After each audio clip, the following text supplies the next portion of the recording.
So now that we've gotten our free chlorine test, we want to write that down. We want any of the tests that we do, we want to write that result down on a piece of paper so that then later we can call it into remote monitoring.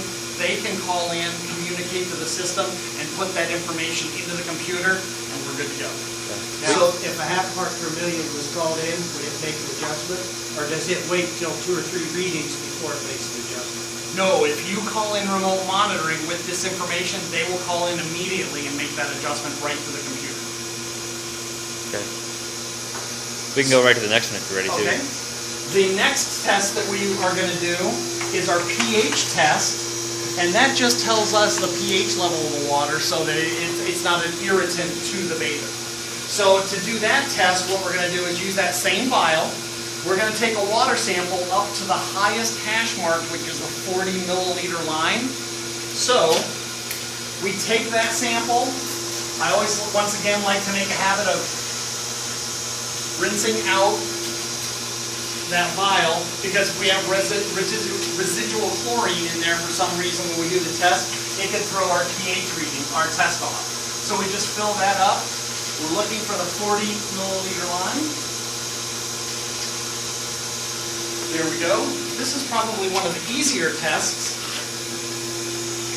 We take our R0004, which is our pH indicator solution vial, and we're going to add 5 drops.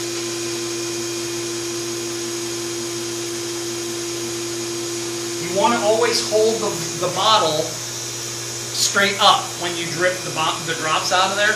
If you hold it sideways, you can get a bigger drip. So it'll actually suck a little bit more solution out when you hold the bottle sideways, and it can throw your reading off.